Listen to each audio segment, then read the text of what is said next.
Pre మార్కెట్కి సంబంధించిన ప్రధాన అంశాలు చర్చించుకుందాం. ముందుగా మిత్రులందరికీ స్వాగతం. ఈరోజు నవంబర్ 11వ తారీఖు సోమవారం. ఈరోజు మిడ్ క్యాప్ నిఫ్టీ ఎక్స్పైరీ ఉంది.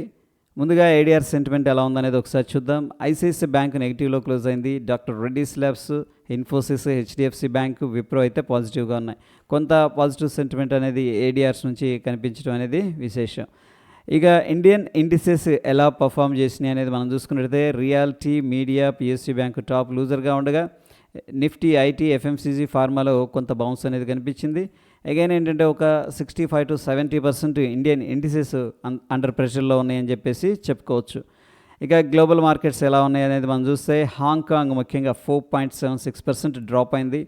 యుఎస్ మార్కెట్స్ యొక్క వాలటాలిటీ అయితే తగ్గింది. సౌత్ కొరియా నెగిటివ్గా ఉంది. చైనాకి సంబంధించిన షేర్స్, ఫ్యూచర్స్ నెగిటివ్గా ట్రేడ్ అవుతున్నాయి. లండన్ నెగిటివ్గా ఉంది. ఏషియా మార్కెట్, జపాన్ స్లైట్ బుల్లిష్గా ఉంది. ముఖ్యంగా Dow Jones industrial average US 30 and US 500 అయితే ప్రస్తుతానికి కొద్దిగా గ్రీన్లో కనిపిస్తూ ఉన్నాయి. German, France and London, Russia అయితే గ్రీన్లో కనిపిస్తూ ఉన్నాయి. సో ఫ్రెండ్స్, ఇక్కడ ఏషియా మార్కెట్స్ కొంత ప్రెషర్లో ఉన్నట్టు తెలుస్తుంది. యుఎస్ మార్కెట్స్ అయితే ట్రంప్ విక్టరీతో ముందుకైతే వెళుతూ ఉన్నాయి. సో మిక్స్డ్ గ్లోబల్ కాంటెక్స్ట్ అనేది కనిపిస్తూ ఉంది.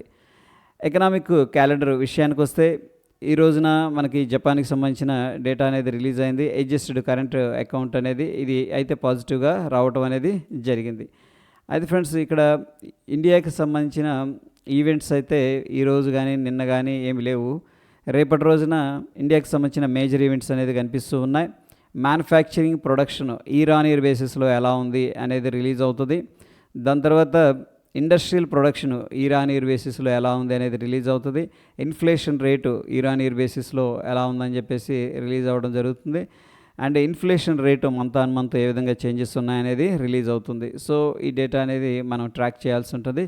ఇది రేపు మనకి 4 o'clockకి రిలీజ్ అవుతుంది.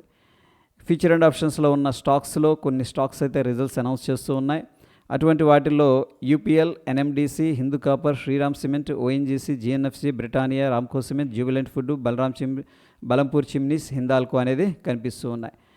ఇక ఫ్యూచర్ అండ్ ఆప్షన్స్లో కొన్ని స్టాక్స్ అయితే బ్యాన్ లిస్టులోకి వెళ్ళిపోయాయి. మణప్పురం, గ్రాన్యూల్స్, ఏబిఎఫ్ఆర్ఎల్ అనేది కనిపిస్తూ ఉన్నాయి. ఇక ఫ్యూచర్ అండ్ ఆప్షన్స్లో మనం చూసుకున్నట్లయితే సిగ్నిఫికెంట్ లాంగ్ బిల్డప్ క్రాంప్టన్, బ్రిటానియాలో కనిపిస్తూ ఉండగా significant short covering page industries, Indian hotels, Cummins ఇండియాలో కనిపిస్తూ ఉంది. Significant short buildup Aarti industries, SAIL, Godrej properties, Motherson Sumi and AU small finance బ్యాంక్లో కనిపిస్తూ ఉండగా significant long unwinding Deepak nitrate, ఓఎన్జీసీలో కనిపిస్తూ ఉంది.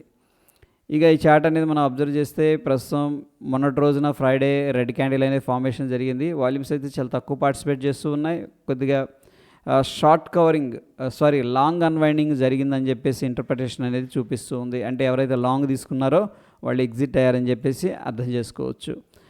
ఇక ఓవరాల్గా ఫ్యూచర్ అండ్ ఆప్షన్స్లో ఫీచర్స్ యొక్క ప్రైస్ అండ్ ఓపెన్ ఇంట్రెస్ట్ ప్రకారం అనాలిసిస్ అనేది మనం తీసుకున్నట్లయితే short side 58%, long side 24%, significant long 2.79%, significant short 14.53% అనేది కనిపిస్తుంది.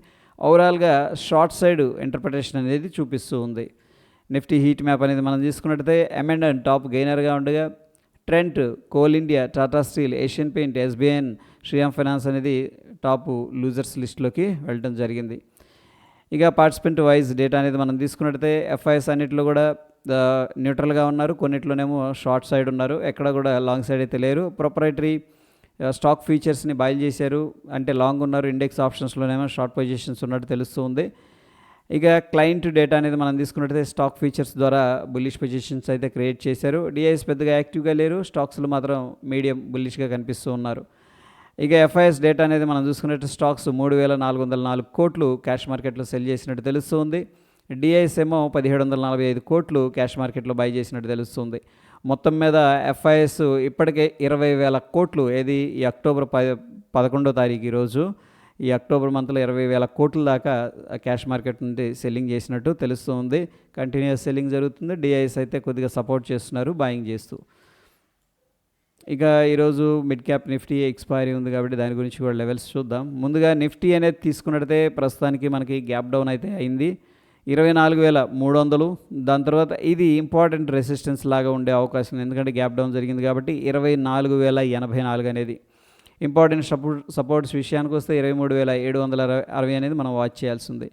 ఇక మిడ్ క్యాప్ నిఫ్టీలో ఒకవేళ మార్కెట్ గ్యాప్ డౌన్ జరిగిందంటే 12,366, 12,268 అనేది మనం వాచ్ చేయాల్సి ఉంటుంది.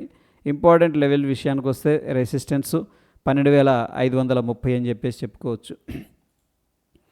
ఇక బ్యాంక్ నిఫ్టీలో మనం వాచ్ చేయాల్సిన లెవెల్ వచ్చేసరికి 51,675 రెసిస్టెన్స్గా ఉండొచ్చు. అండ్ 51,390, దాని తర్వాత 51,028 అని మనం వాచ్ చేయాల్సిన సపోర్ట్ లెవెల్స్. ఇక ఇండియా విక్స్ అయితే 3.15% నెగిటివ్గా అయితే ఉంది. డెఫినెట్గా ఏంటంటే ఇండియన్ మార్కెట్స్ అయితే కూల్ ఆఫ్ అయినాయి అని చెప్పేసి చెప్పుకోవచ్చు. వోల్టాలిటీ తగ్గిందని చెప్పేసి. డాలర్ ఇండెక్స్ అయితే రైజ్ అవడానికి ప్రయత్నిస్తుంది. మనం చూస్తున్న సమయానికి స్లైడ్ బుల్లిష్గా కనిపిస్తుంది. ఇక ట్రంప్ విక్టరీ తర్వాత ఏంటంటే యుఎస్ మార్కెట్స్లో ఒక పాజిటివ్ ఉత్సాహం అనేది కనిపిస్తుంది. అదే కంటిన్యూ అవుతూ ఉంది ప్రస్తుతానికి. ఇక ఫ్రెండ్స్ మనకి ఈ యొక్క స్వింగ్ లో అయితే బ్రేక్ చేయలేదు. 24,000 రౌండ్ నెంబర్ అనేది వెరీ వెరీ ఇంపార్టెంట్ అని చెప్పేసి చెప్పుకోవచ్చు based on the round numbers. ప్రస్తుతానికి ఒక స్వింగ్ పైకి వెళ్ళి కొద్దిగా రిట్రేస్మెంట్ అయితే జరిగింది. అండ్ బ్యాంక్ నిఫ్టీ కూడా మనకేంటంటే ఒక లాంగ్ కన్సోలిడేషన్లో అయితే ట్రేడ్ అవుతూ ఉంది. అండ్ ప్రస్తుతానికి గిఫ్ట్ నిఫ్టీ ఓపెన్ అయింది, 77 పాయింట్లు నెగిటివ్గా కనిపిస్తూ ఉంది. చూడండి, ప్రీవియస్గా ఇక్కడ క్లోజ్ అయిందనమాట, ఈరోజు ఇక్కడ ఓపెన్ అయింది. 24,122 దగ్గర ట్రేడ్ అవుతుంది. మన ఫ్యూచర్ ఏమో 24,220 దగ్గర క్లోజ్ అయింది. దగ్గర మనకి ఒక 100 పాయింట్స్ నెగిటివ్ అయితే కనిపిస్తుంది. Based on the gift Nifty ఏంటంటే మనం గ్యాప్ డౌన్ అయితే ఎక్స్పెక్ట్ చేసుకోవచ్చు. ఓకే, సో ప్రస్తుతానికి గిఫ్ట్ నిఫ్టీ 77 పాయింట్లు అయితే నెగిటివ్గా ట్రేడ్ అవుతుంది. అయితే ఫ్రెండ్స్ బిట్ కాయిన్ మన ఇది కాదు, జస్ట్ ఏంటంటే చూస్తే ఇక్కడ చూడండి మంచి రెసిస్టెన్స్ దగ్గర స్ట్రగుల్ అయింది. 70 లెవెల్ దగ్గర 70 లెవెల్ బ్రేక్అవుట్ అయింది. దీని మీద మనం కవరేజ్ చేసుకున్నాం. మనం చూస్తున్న సమయానికి అప్పుడు 72,000 ఉంది. ఇప్పుడు ఏంటంటే 81,000 దాకా వెళ్ళటం అనేది జరిగింది. ఓకే, అయితే కొన్ని స్టాక్స్ న్యూస్లో ఉన్నాయి.